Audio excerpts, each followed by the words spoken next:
This is the Sixth Man Show, an Orlando Magic podcast, with your hosts, Luke Sylvia and Jonathan Osborne, covering all things Magic basketball. By fans, for fans. Go Magic.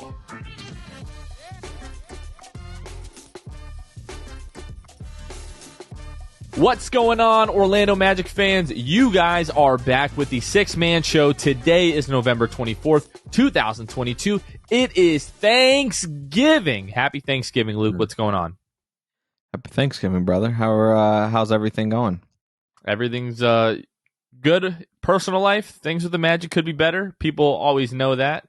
If you are listening to this driving to your Thanksgiving dinner, we appreciate you checking in with us on this Thanksgiving. Super excited. We're going to talk a little bit about what we're thankful for, talk about this Pacers game from Monday, which wasn't a ton of fun. We'll get into that, and we've got some injury updates as well. But before that, we just wanted to talk a little bit about what we are thankful for. So first of all, we're thankful for y'all for tuning in every single week, every single episode, every video, coming out to the watch parties, interacting with us on social media. Because at the end of the day, without you guys, really all of this means nothing. You know, if you guys don't engage with us on social media, if you don't listen and watch the episodes, if you don't come out to the watch parties, none of that kind of stuff like really happens for us. So we're just super thankful for our listeners, for the Orlando Magic fan community. We just love you guys. It's awesome. Yeah, absolutely. Are we? So are you wanting to give a little like thankful list here, or what are we doing? I mean, in terms of like what we're thankful for, like that, first of all, we'd be remiss if we did not show these bad boys off. The City Edition jerseys that the Magic shipped to us.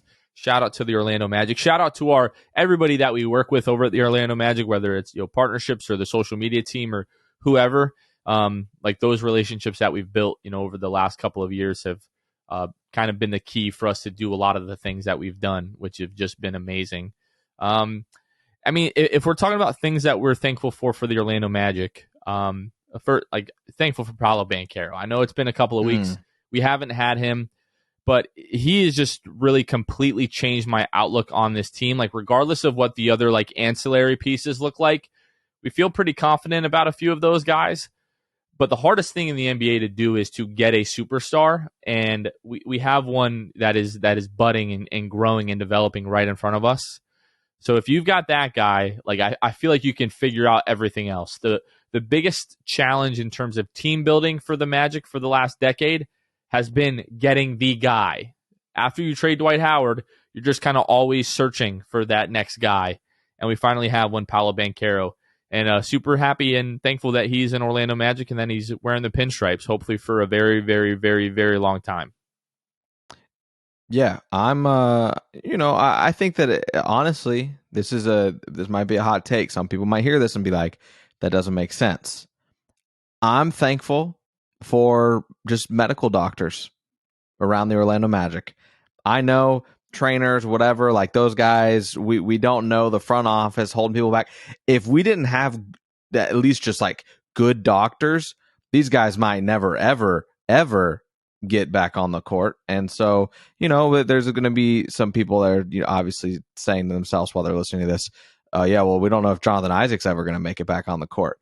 To that, I say he'll be back. All right. And you'll see he'll be back. But doctors, that's just in general, but especially with the Magic, we need guys that are treating them a good training facility as well. The Advent Health training facility, obviously brand new this year.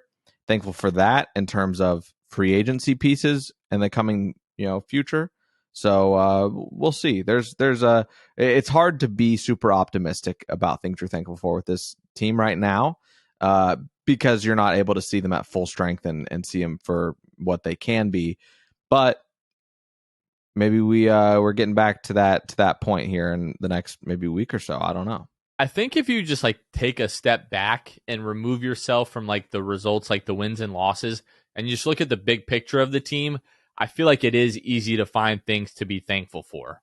Like obviously Franz Wagner has been incredible in the month of November, averaging over 20 plus points per game. He was named an Eastern Conference nominee for Player of the Week. 5 weeks of the season, the Magic have had an Eastern Conference Player of the Week nominee every single week. The first 3 weeks, it was Paolo Banchero. The last 2 weeks, it's been Franz Wagner. Not every team can say that. So for as bad as the Magic have been and as good as those young pieces have been playing, I think it says a lot about how well they've been performing. So super thankful for Paolo, for Franz Wagner. I am thankful for our front office. Like whatever people like say about them, the way that they've turned this team around in, basically a year and a half, it'll be 2 years in March. The way that they've turned this team around pretty quickly, acquiring, the draft rights to, Franz Wagner and drafting Jalen Suggs, who people weren't so sure about just about a month ago. And the last couple of weeks, their tune seems to be changing a bit. Obviously, you hit the home run in the 2021 draft. You trade for Wendell Carter Jr. and you sign him to what now looks like a steal of a contract. You re-sign Mo Bamba and, more importantly, Gary Harris this offseason. You still have a lot of cap flexibility coming up this summer. If you feel like you need to use it, you will have that at your disposal. So things really could be much, much, much, much worse around here. And like you said, it seems like guys are starting to come back, and we'll talk more about that in just a couple of minutes. But yeah, I mean, more than anything, I'm super thankful for Luke. I'm super thankful for Kevin, all the hard work that they do. Everybody on the team, that contributes in different ways. I'm thankful for our families that sacrifice so much so we can do the things that we do. Again, super thankful for our relationship with the Orlando Magic.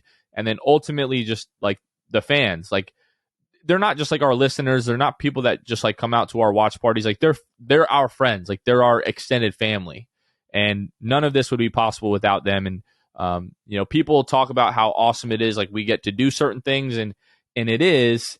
And I tweeted out the other night that I just hope that this kind of stuff never becomes normal to us. Like we never get jaded by it because it is so much fun. And when people, they share very kind words and of encouragement to us, but like I still really feel like we're just fans like everybody else, and we just happen to talk about the team and get to do really, really amazing stuff, luckily. Yeah, absolutely. I'll echo all of what you just said. And the last thing I want to list that I'm thankful for, and you touched on it when you talk about Franz Wagner, Dell, guys like that, the Chicago Bulls. Facts. Just thankful. Big facts. Thankful for the Chicago Bulls this Thanksgiving. Obviously, Dell, Franz, but what is also important is that top four pick, top four protected pick, I should say. The Bulls right now, Jonathan, are like 9th worst in the league. They are 7-10. So who knows what happens the rest of this season? They're on the outside looking into the play-in picture at number 11 in the East.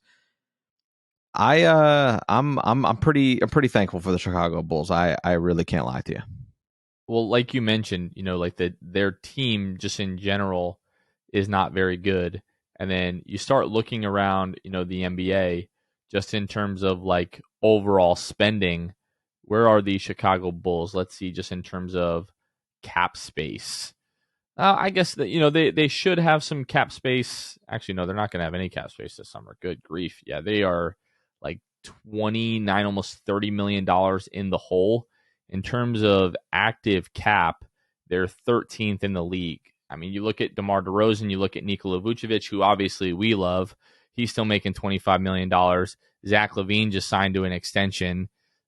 It doesn't look like they have a real path forward to improve that roster, especially, without Lonzo Ball, who's been out for, forever, it seems like, with the knee injury and the knee irritation, whatever it is that they're calling that. So it's not a bad idea for the Bulls to just kind of blow it up at this point because, again, you don't really see a real path forward. And I don't think that you can afford to not, like, for that pick you can't afford for that pick to convey to the Magic this year. If you're going to start rebuilding, they need to figure it out now and do everything that they can to get in the top 4 next summer. Because then if you can get a guy, like Scoot or Victor Wembanyama, then all of a sudden, like, your rebuild is expedited. But if that pick goes to the Magic, and let's say it's like 5, like, then that's a real big problem. I don't know that it would be, because they would essentially have to finish the 5th worst team in the league and not jump up into the top 4. Or they would have to finish in the bottom 4 of the league and then get pushed down to 5, which, has happened to us as we know. But yeah, super thankful to the Chicago Bulls. We're going to be monitoring that team all season long because they do owe us that pick, and we will be coming for that. We got all the receipts. All right, Luke, before we talk Orlando Magic basketball, I want to talk a little Thanksgiving. So folks are, most likely listening to this, the morning of Thanksgiving. They're getting ready to go to their Meemaws or whoever it is for Thanksgiving dinner, or they're in the car driving to see their family that they, might not be all that excited to see. And then you've got that uncle, that wants to talk about like politics and Elon Musk and Twitter and everything like that. We all have that one guy in the family. But apart from if you don't have that guy, you are that guy. But anyway, yikes. That might be true. I don't know. People keep saying Twitter's going to shut down, and every day I open the app and it's still there. So I'm thankful that Twitter is not yet shut down, because that's where we have most of our followers. Let's just be completely honest here. Anyways, let's talk a little Thanksgiving food draft.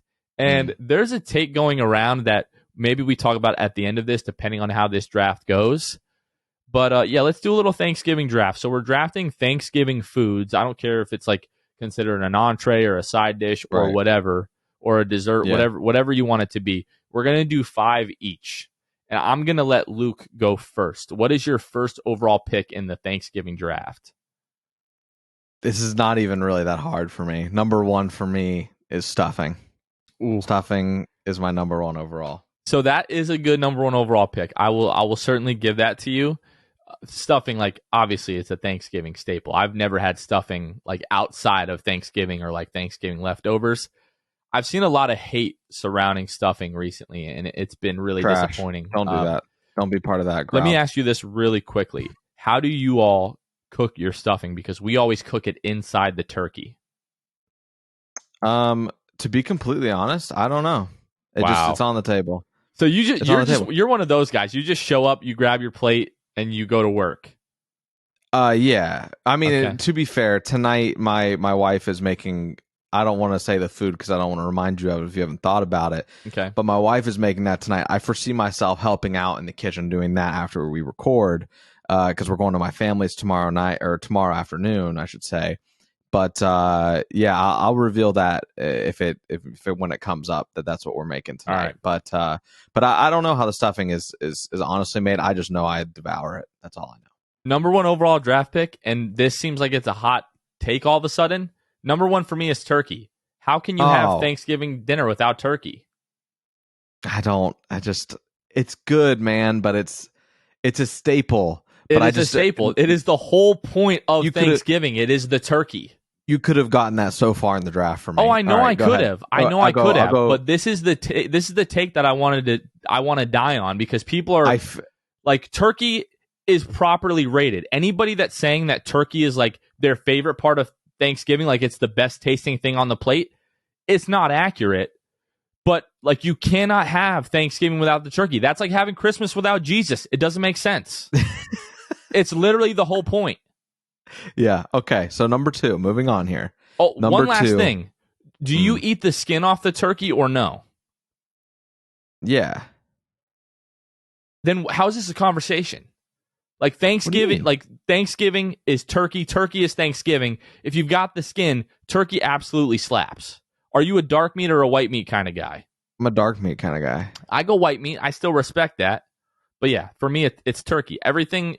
It's like putting Paolo Banchero and you build the rest of your team around that.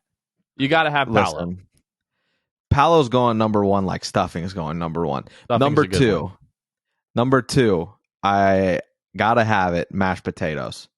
Respect. That's my number 2. Number 2 for me is going to be candied yams. With the marshmallows on top, they got to be burnt a little bit crispy. Candied yams all day.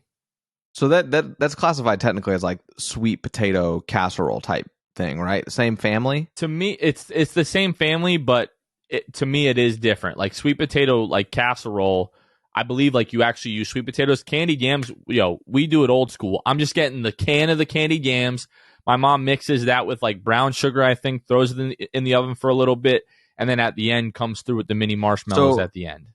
That's Lauren and I are making a little sweet potato casserole tonight, and that was good. That's what I was referring to earlier. For the sake of just being in the same vein, I'm not going to go there for my third pick. So number 3 for me is going to be pumpkin pie. Oh, I knew you were going to say it. You could have got that so much further down the list because pumpkin pie is absolute trash. Oh, brother, that garbage. That is terrible. Throw it that out. Is awful. Throw it out. For me, number 3 is the real Thanksgiving pie, apple pie. Okay. 100%. And I don't do like the Dutch apple pie or like the dump cake, whatever. It's got to be like the crisscross apple pie, like the granny style apple pie, 100%. Mm-hmm. A little bit of Cool Whip on there. I'm at my 4th pick. I'm going corn casserole. Don't know if you've ever, if you guys have the corn casserole or if you guys just do corn, whatever it is. Corn in any form can get it. Yeah. But corn casserole can absolutely get it. So that's my number 4. So I was going to go corn casserole. Usually we call it cornbread casserole. Yeah. But we have that all the time. That's not just like only a Thanksgiving thing for us. Mm-hmm. I was going to go corn, but I just don't think that like corn casserole is definitely superior to just like regular corn. At this point, I think I'm going to go cranberry sauce. But I'm not talking the ocean spray. I'm not talking the ocean spray like out of the can. Mm-hmm. First of all, I don't hate that either. Like you give me the old school gross stuff with the grooves in it, I'm all over that. But Publix, every year they have their holiday sub where they have this orange cranberry relish that they come out with. That's what I'm talking about right there. To me, you can mix that in with the stuffing. You can throw a little bit of that on top of your turkey. Number 4, I'm going cranberry relish. All right. I respect it. That's a value pick, and that's a great one at that. I'm going another value pick, but this is my 5th, rounding out my starting 5 here in this draft. Gravy. That's my 5th pick. That's not a dish, though. You're not just going to sit there and I guess it's up there with cranberry relish. It's kind of the same thing. Yeah, I'm sticking to my guns. I'm going gravy. Yeah. All right. And then last but not least, I think you snagged a few of my picks. What you already hit mashed potatoes. Mashed potatoes is a classic. Stuffing, mashed potatoes, pumpkin pie, corn casserole, gravy. Those are I know where I'm going. And this is going to be a hot take. I know a lot of people don't think this as a Thanksgiving thing. For me, macaroni salad, baby. I love a good macaroni salad. Not opposed. Not much left on the board. So There's really not. I can respect it. So were you gonna add something better about macaroni salad or what? No, a lot of people go mac and cheese. Yeah, mac and cheese is a tough thing for me because like you're not gonna go Kraft, you're not gonna go Velveeta. A lot of people go homemade. Homemade mac and cheese is so easy to mess up. Most people don't get it right. They go not cheesy enough. They go way too crunchy on the top. Like if the cheese, if I don't like pick up the spatula and that thing is thanging, it's stranging and thanging.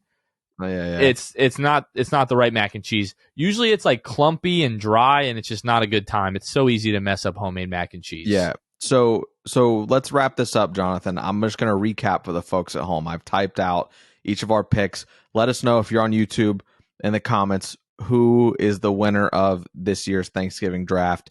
So Jonathan went turkey, candied yams, apple pie, cranberry sauce, and macaroni salad.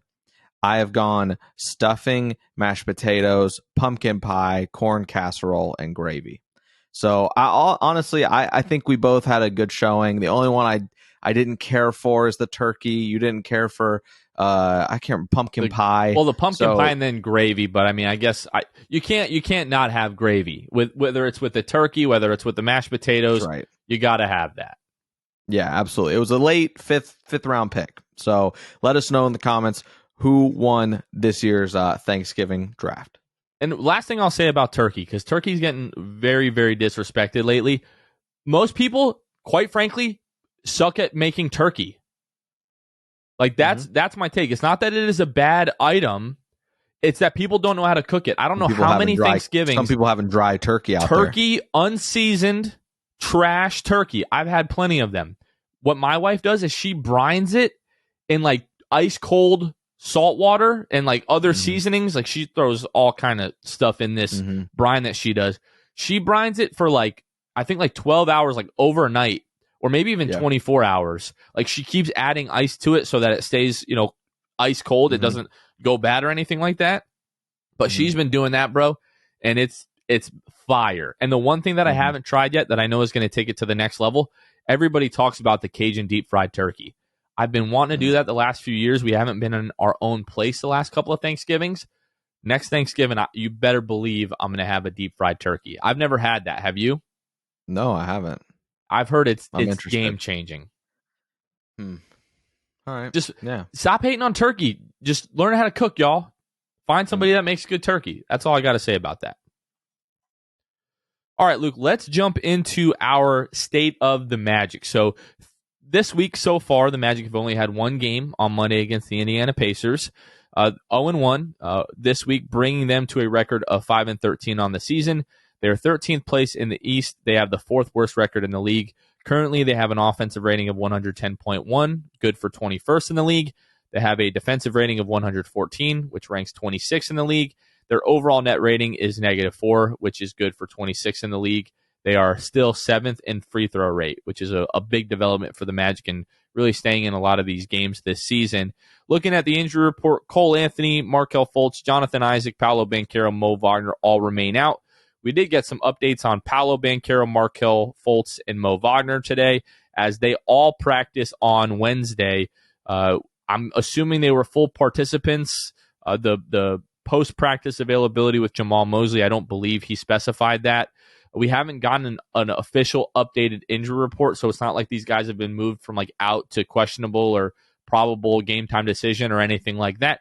We just know that they practiced, and really the way that they feel on Friday is it seems like it's going to determine whether or not these guys play. So it was a nice surprise to have today, especially Markelle and Mo Wagner. We kind of had a feeling that Paolo would be trending towards playing on Friday, but Markelle Fultz and Mo Wagner like practicing today is a very welcome development, Luke. Yeah. I obviously, right, like Paolo, he's in our thankful list. Obviously, I'm probably overlooking because I read into anything Magic related, press conference related. Most of the time, Mosley pretty buttoned up, right? Like he's never gonna, throw guys under the bus, whether it be the players that he's been having to play. That was one thing in the press conference availability. Jonathan, he was asked about kind of how tough this has been. I believe it was Philip Rossman Reich of Orlando Magic Daily had talked to him about, asked him basically like, how hard has this been? And Mosley really just kind of swept it under the rug and was just kind of like, yeah, well, just it lets us see who we've got, what we're capable of, even if we are this injured. The other thing was, I believe it was also Philip that asked him about this, just about Paolo and how he looked. It might have been Dan Savage. So forgive me.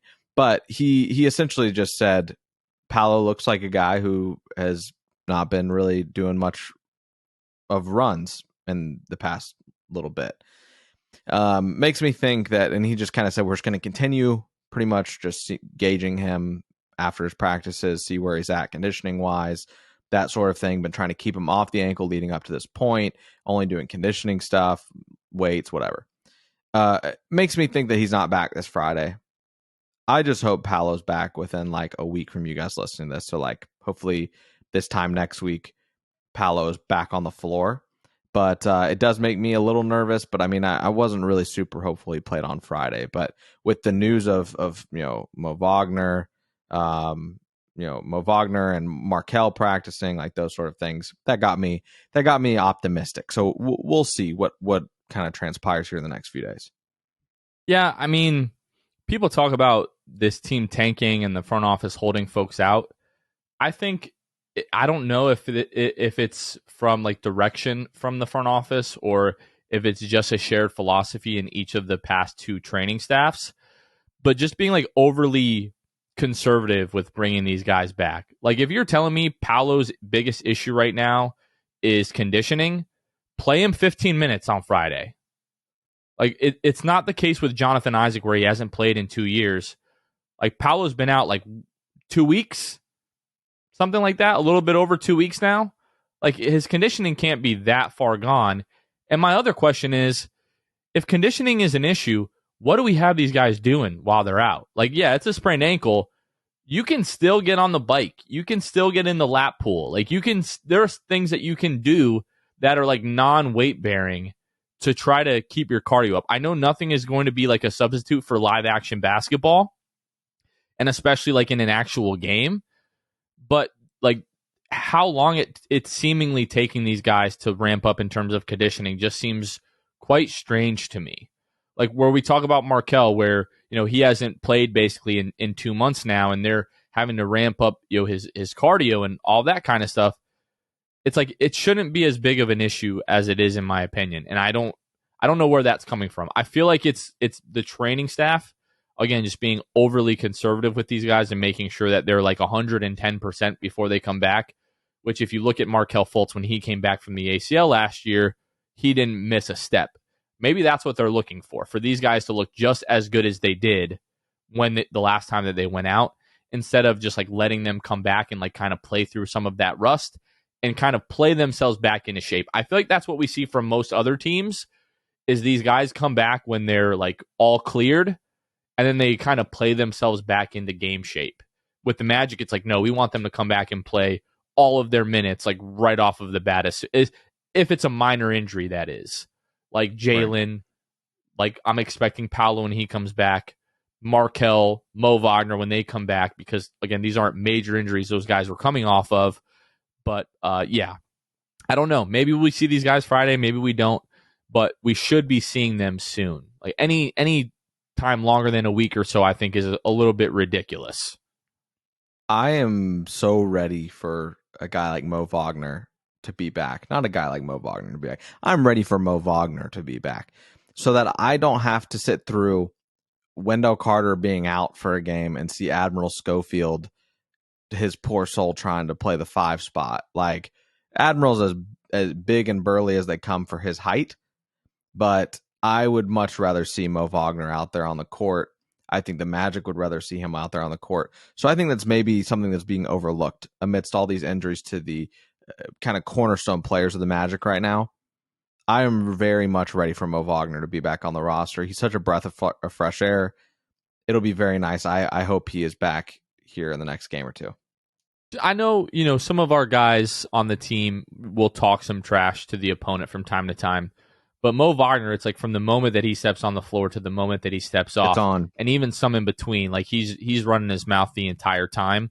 So bringing that, you know, little bit of fire and edge that he brings, and then yeah, he's just more, you know, versatile and fits better what the Magic are trying to do and what they currently need. Like you said, like all in the credit in the world to Admiral Schofield. Like he's out there doing everything that he can, and you know, contributed a little bit more in this last Pacers game than the previous game, which we'll talk about in a minute. But Mo Wagner is just much better suited for what the Magic need right now. So looking forward to get him back. Markelle Fultz, Paolo Banchero. Mo Wagner was the big surprise to me because we haven't heard anything about Mo Wagner. A couple of weeks ago, we got updates on Gary Harris, who's now back. Markelle Fultz, Jonathan Isaac. We heard nothing about Mo Wagner. And then all of a sudden today, like, he's back and he's practicing, and I'm guessing that guy's not going to be kept out too much longer.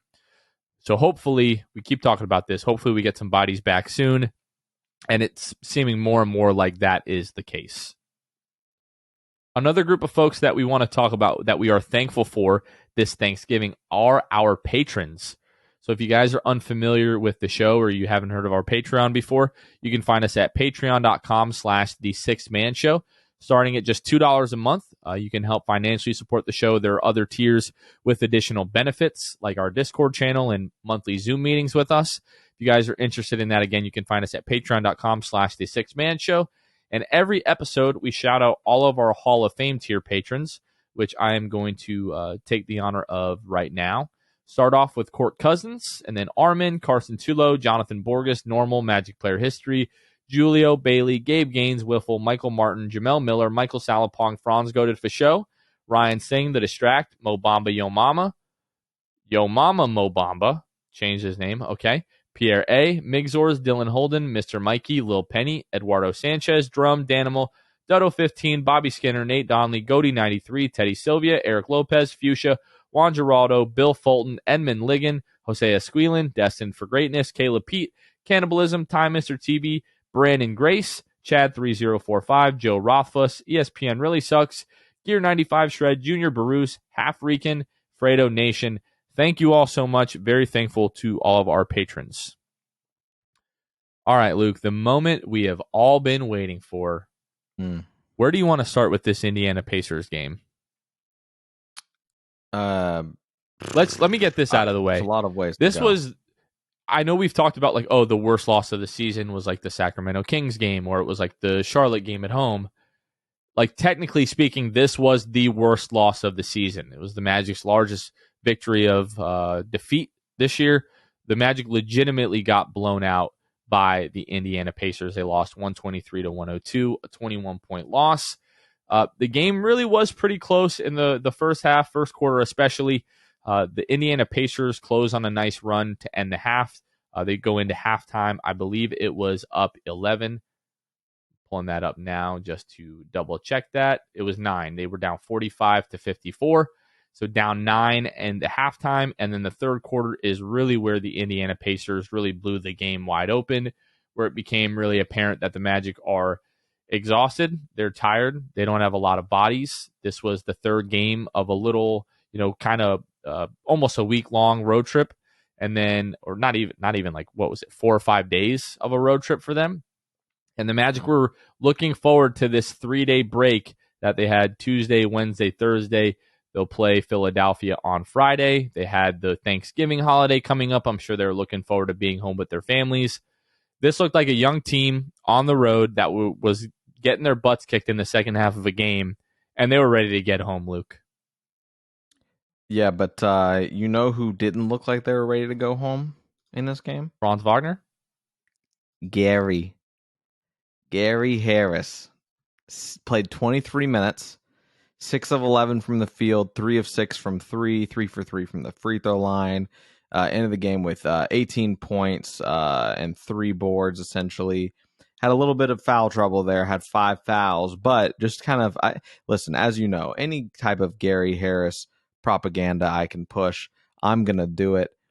2 games in, Gary's averaging 23 minutes a game, 12.5 points, and he is shooting 56% from the field and 57% from 3 on 3.5 attempts through those 2 games. Very small sample size, but going to just continue this list. Thankful for Gary Harris and his ability to shoot the basketball so far. Been very happy with him just 2 games in. So Franz Wagner also had himself a nice game, 20 points, 6 of 11 from the floor, 8 of 10 from behind the free throw line, added 6 rebounds, 3 steals, and a block. So Franz, we talked about, he was a nominee for the Eastern Conference Player of the Week this past week, and he just continues to put solid performance after solid performance together. We talked about at the beginning of the season, just kind of his struggles in general, like facilitating the offense, just such like a burden was placed on him to start the year. But I think like in terms of efficiency, he's kind of getting back to where we thought he would be. So right now he's shooting 49.4% from the floor through 18 games. He was shooting like 20% to start the year from behind the arc. He's had a really nice stretch lately. Now he's up to 31.3%. I would expect that to just kind of keep rising. And he's adding 4 rebounds and 4 assists a game. So for all the struggles that he's had to start the season, he really looks like he's settling in, and he's evolving and improving as the guy that they're basically the last couple of weeks asking him to do everything, every single possession. So he's doing it. The turnovers haven't been like completely out of control. He's adding some assists. He's playmaking for others, and the efficiency, like basically at 50%, and over the course of the last few weeks. But yeah, Franz Wagner, just been awesome. And another great performance out of him. But Indiana Pacers just laid it on us, kicked our butts. I mean, Tyrese Haliburton, another great game. Just not great game for the Magic. Yeah, I mean, at the end of the day, the Magic, as I've already alluded to several times, but it's a huge issue, especially in this game, and it's apparent when you just look at it on paper. Wendell Carter Jr. not being there to be a defensive presence. He's not maybe a bull type of rim deterrence, but he is very good, and something where the Magic will definitely have missed him in that game. As the Pacers out rebound the Magic 48-38. Another place that this shows up where they miss a guy like Wendell Carter or just someone over 6'5". The Pacers 58 points in the paint, to the Magic's 42. So just on both sides of the ball, you miss a guy like that. And those are just big areas that Wendell contributes to. And that really is, like, I hate to continue to say it, injuries, big reason the Magic lose this game. Like you said, just seem like just short on guys. It's getting to the point, like we've talked about it, how impressive it has been that the Magic have been able to stick with teams regardless of how many bodies are on the active roster. This is a game where we're like, oh man, we need to get healthy quick because these guys are starting to fade a little bit in terms of effort. I mean, you tweeted it out. You said something like, these guys clearly don't really look like they want to be on the court anymore. Can't say I blame them. Let's basically get after it on Friday. They're ready for Thanksgiving break or something. So that's what you said. But that's what it looked like. Look like these guys are just tired. They're exhausted. And they've been having to, guys that normally aren't supposed to have to play this many minutes have been doing it for stretches of time now, that it's like, we need more than ever to get guys back. The urgency has to be there for this training staff, for the front office. Otherwise, we're going just right back to where we were last season in terms of tanking, because it's just, you're going to continue to pile up these losses if you don't get some reinforcements out there. Well, the injuries didn't really get any better in this one either, as you lose Chuma Okeke. He goes out in the first half, didn't return. Okay. Chuma Okeke, my goodness. We talked about this before we recorded the podcast. I literally sat here the other night after I posted that post-game video where Kevin just so gracefully pointed out the fact that it's Chuma Okeke, and I keep saying Chuma Okeke. When you talk into a mic for 2-3 hours a week and you say Chuma Okeke's name 5 bajillion times, yep. For me, my brain just cannot retrain itself. It is Chuma Okeke, Jonathan. It is Chuma Okeke. I'm really trying. I feel like it is super disrespectful to Chuma, and I apologize. But I'm not doing it on purpose. For the life of me, I just cannot get it together. Chuma Okeke. We lost him in the first half of this game. He didn't return. They said it was left knee soreness. It's the same knee that he's had issues with in the past. So they're just kind of keeping an eye on that and maintaining that, making sure that it doesn't get any worse. I don't think we got an update from Mosley on Chuma Okeke today at practice, so we'll just kind of have to wait and see how that looks on Friday. But another area where the Magic were just outmatched was bench points. 71 for the Pacers, 46 for the Magic, and that just kind of points to the lack of depth. We've got Kayvon. I don't even know. I think it's Kevon, but I've also heard Kayvon. Yeah. Admiral Schofield's playing in this game. Caleb Houston, RJ Hampton, like a lot of guys who, once everyone is healthy, probably most likely won't be in the rotation. Those guys having to play a lot of minutes. And, you've got Benedict Mathurin coming off the bench, dropping 22 for the Pacers. TJ McConnell, 19, hitting his first 3 3-pointers of the season against the Orlando Magic, because why not? And then O'Shea Brissett with 18 points off the bench. So, just everywhere you looked, the Pacers were better on Monday night than the Orlando Magic. Shot the ball better, 43 for 86. The Magic shoot 36 for 85. And then if you look at the free throw percentage, 24 of 27 for the Pacers, 19 of 25 for the Magic. Like, you look at the way they shot from the floor, the way that they shot from the free throw line, and that's really the game. Like, sure, the rebounds, the Magic certainly got out-rebounded, but for all of that, for all of the turnovers, you only have one less shot attempt than the Indiana Pacers. So you shoot the ball better in this one, you have a chance, but the Magic did it, and that was really the difference in this game. Yeah, I mean, I hate the fact that we keep saying this. We sound like broken records, but let's get some guys back, and let's see where we're at Friday. Yep, Friday, you're playing against a banged-up 76ers team. I think that you've got a good chance to at least get one of them. I would love to do that. That would make you, basically, if you get one of them, you're 6-14 at that point. Maybe by then the next game, who is it? So it's 76ers on Friday, Sunday, and then the Nets on Monday. So you're on a back-to-back Sunday and Monday. you're against the Nets, obviously a very talented team. I believe they got Kyrie back recently. Ben Simmons looks like he's figuring it out. I really would love to see players back on Monday. Obviously, any game would be nice, but on Monday against a Nets team that seems like they're starting to figure it out a little bit, and like I said, guys are starting to get going. Like Ben Simmons, it's a very dangerous thing for the Magic, and I just feel like that game could get ugly if you do not have at least a couple guys back. Like you just need to. It doesn't even have to be a big piece. Like if you give me Mo Wagner back and Dell is healthy and maybe Paolo comes back, then I feel much better about that Brooklyn game because you need to split with the Sixers and then give it a fighting shot against the Nets on Monday. Yeah, I would feel a lot better just getting Paolo back. We've talked about I've talked about that. Just having Paolo on the floor makes me feel like every night we have a chance. Through these first however many games it is now, 18 games. What 12 of them have been clutch. Have qualified for clutch minutes. I think it is, and at some point, like that next step is going to click for Paolo, where he realizes, all right, this is where I need to take over in this moment, and he's going to have games where he scores 5 or 6 points in the final minute, and the Magic end up stealing one on the road against a quality opponent. Like that's going to happen at some point this season, and it's going to happen. So I just feel like the more he's on the floor, the more reps that he's getting, like eventually those kinds of wins are going to come. Like that's what happens when you have a star player. You're losing a game that maybe you should be winning down the stretch, and then you end up winning a game that you should have lost because you have one of these guys. That's why it's so important to have one of these guys. And just back to your point, talking about this banged up Philly team, right now, Matisse Thybulle, he's ruled out of Wednesday's game against the Hornets with an ankle injury. Joel Embiid with a left midfoot sprain has been ruled out for Tuesday's game and Wednesday's game against the Hornets. Tyrese Maxey, we know he's going to be out for a number of weeks. He's got a fracture in his foot. Jaden Springer is out for them. Oh, man, we dodged a bullet there. And then James Harden, he's also dealing with some kind of foot sprain, I think it was.